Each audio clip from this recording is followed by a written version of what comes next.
caso. Vamos a verlo. A 15 años de la desaparición de Madeleine McCann, la niña desapareció el 3 de mayo de 2007, cuando tenía 3 años y pasaba unas vacaciones en un complejo turístico de Praia da Luz, en la región portuguesa del Algarve, junto a sus padres y sus hermanos mellizos. La noche en que Madeleine desapareció, sus padres cenaron con 2 amigos mientras la niña y los otros 2 hijos de la pareja dormían en el departamento. Esa fue la última vez que la vieron. Sus padres habían salido a cenar dejando a sus 3 hijos durmiendo sin la supervisión de un adulto. En septiembre de 2007, la investigación da un giro inesperado y sus padres son interrogados como presuntos sospechosos de la muerte accidental de su hija. El fiscal general de Portugal archivó el caso en julio de 2008 debido a la falta de pruebas. En el año 2012, los padres de Madeleine piden que se reabra la causa. Tras 5 años archivada, la investigación sobre la desaparición de la pequeña Madeleine McCann fue reabierta el jueves en Portugal. La policía judicial dice tener nuevos indicios.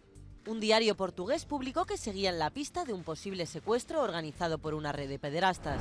Hace unos días, a pedido de la justicia portuguesa, un hombre fue declarado oficialmente sospechoso en Alemania en relación con la desaparición de la niña. El sospechoso, que fue identificado en 2020 por los medios alemanes como Christian B., de 43 años, es un delincuente sexual con múltiples condenas, entre ellas por abuso sexual de menores, según la Oficina Federal de la Policía Criminal de Alemania. El 12 de mayo, Madeleine cumpliría 19 años y sus padres siguen sin saber qué le pasó a su hija. Hasta ahí estamos. Bueno, ahí estábamos, años. ¿no? Haciendo como un poco el repaso, Sí. el reconto un poco de este caso. Diego, la primera pregunta es, bueno, ¿cuáles son las hipótesis, ¿no? Sí. Del caso Madeleine. Mirá, ¿Qué se nadó cree? por infinidad de hipótesis, ¿no? A lo largo de estos años. Hablamos de una desaparición en la cual hasta ahora, digo, ha habido en principio por aquellos días un solo detenido, hombre que después queda en libertad porque se lo... barajaba la posibilidad que tenía que ver con el secuestro, la desaparición de Madeleine. Luego también se puso la vista sobre los padres, porque en su momento, bueno, cuando el caso eclosiona y no hay más detenidos, una de las pistas fue a ver si Maddie no había sufrido un accidente y tal vez los padres habían querido ocultar, digamos, esa noche lo que había pasado, porque todo arranca, porque en realidad, Pía, ellos dejan a los 3 chiquitos solos esa noche, se van a comer con unos amigos. ¿Qué edad tenían aproximadamente los Mirá, hijos en ese momento? los hijos tenían gemelos, ¿no? 2 años, chiquitos todos, y la nena tenía 5 años. Entonces, Muy estamos chiquitos hablando... también para dejarlos solos. Claro, para dejarlos solos. Por eso en aquel momento también se les atribuía, ¿no?, esta decisión de haberlos dejado solos, haber vuelto y luego no encontrar a Maddie. La escena esa que se abre, esa puerta de ese hotel, cuando llegan, solamente faltaba la nena. Y a partir de ahí... el sinnúmero de hipótesis, que fue muy grande, nadó siempre por el tema relacionado con la trata en algunos casos. Luego, cuando se acuerdan, aparece el caso Natalia Campusch, que es la joven que había estado secuestrada, Sí, que hizo su sí, vida, sí, que sí. bueno, también un poco se habló de esta posibilidad, ¿no?, de esta hipótesis, que alguien la mantenga retenida en un sótano y estar con ella conviviendo, pasando sus días. Todas estas historias fueron descartadas hasta... hace algunos días, que aparece en escena un personaje que es Bregman. Es un tipo que está detenido hoy por violar, por abusar a una mujer de 72 años allí en Praia da Luz.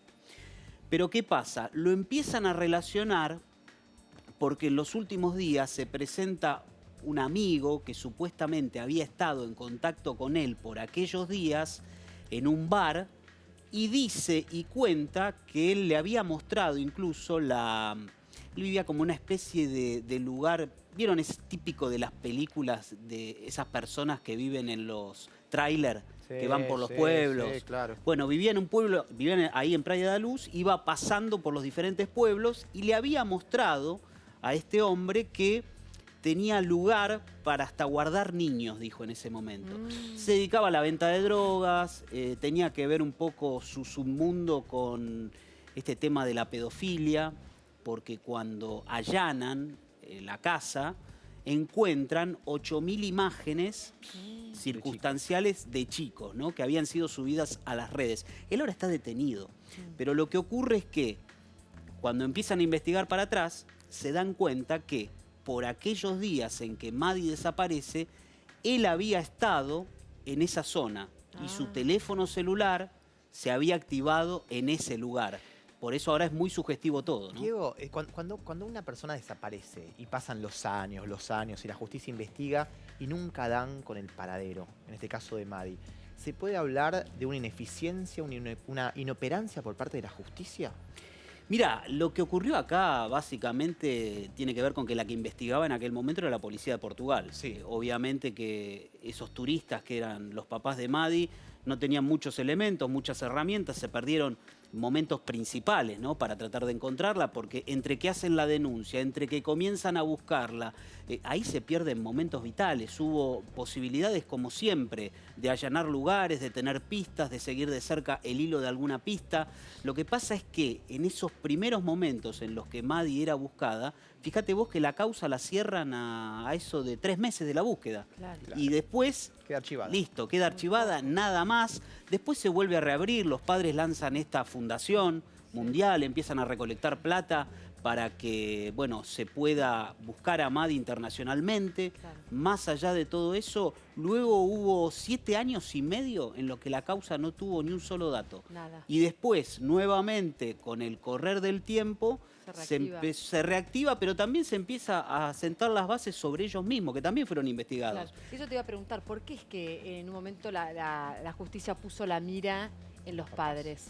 Mirá, porque en algún momento, en esos primeros meses de investigación, los diferentes fiscales que iban pasando creyeron que por ahí la idea de haberla dejado sola a la nena con los 2 gemelos, Sí. el haberse ido, quizás, elucubraron la hipótesis de pensar que Madi podría haber tenido un accidente, entonces quisieron encubrir el accidente que habían tenido y por eso definieron, no sé, enterrarla, deshacerse del cuerpo. Esa es una de las hipótesis. Incluso en todos estos años, 4 medios periodísticos tuvieron que indemnizar a la familia por toda la sucesión de cosas que se había dicho, ¿no? Una de ellas, un diario británico que tuvo que pagar 500.000 euros a la propia familia por todas estas supuestas pruebas o por decir o pensar que los padres, bueno, habían tenido algo Claro, que que ver, ¿no? mientras No más sé. pasa el tiempo, digamos, me parece como que las especulaciones, sobre todo periodísticas, comienzan como a proliferar. Digo, porque cuando vos no das con el paradero, cuando no hay más data, cuando empiezan con las suposiciones, con las elucubraciones, digo, los medios se agarran de eso para darle continuidad, por lo menos periodística, al tema. Y ahí es donde se daña mucho a la familia, que ya de por sí viene dañada, ¿no, Diego? Sí, y además, Tommy, aparecen esas mentiras verdaderas, Claro, porque aparecen claro. investigaciones. Mira, te doy un dato que va a venir en las próximas horas.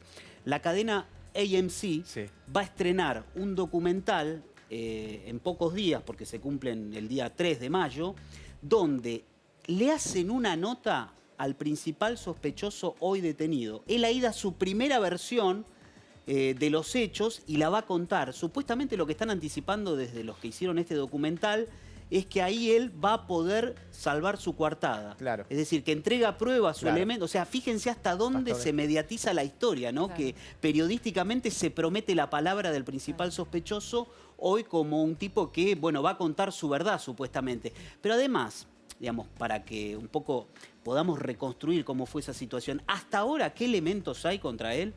Bueno, la vinculación con posibles casos de pornografía infantil, ¿sí? Porque esto está comprobado. Es un personaje que desde los 29 años tiene entradas, salidas en diferentes comisarías, que estuvo en algún tema relacionado con drogas, que tuvo causas incluso por pornografía infantil, hasta que llega esta última en el cual abusa de una mujer de 72 años. Es ahí que le caen, finalmente termina detenido.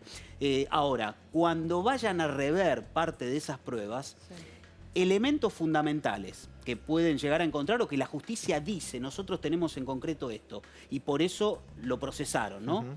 La presencia del auto en la zona, ¿sí? Un Jaguar que él después vende. En aquel momento, en el aquel 2007, momento. cuando desapareció Madeleine. Pero fíjate vos que él lo vende o lo entrega ese auto vendido al otro día Ah, que tiene lugar la situación, auto que jamás vas a poder recuperar, ¿no? Claro. Porque ya evidentemente no se está. perdió el rastro, sí. Después tenés el tráiler, ese que también estuvo en las cercanías de la zona donde él vivía.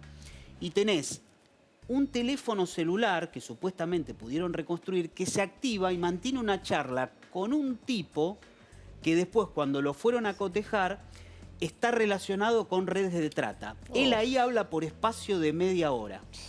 Y está relacionado con trata y con pornografía infantil. Claro. Es decir, presumen los investigadores que aquella noche, cuando se lleva a la nena, bueno, estaba negociando tal vez alguna situación. Pero digo, esos son los elementos que hay a priori. Habrá que Claro. demostrar ahora Y que esa todas puede esas ser pruebas.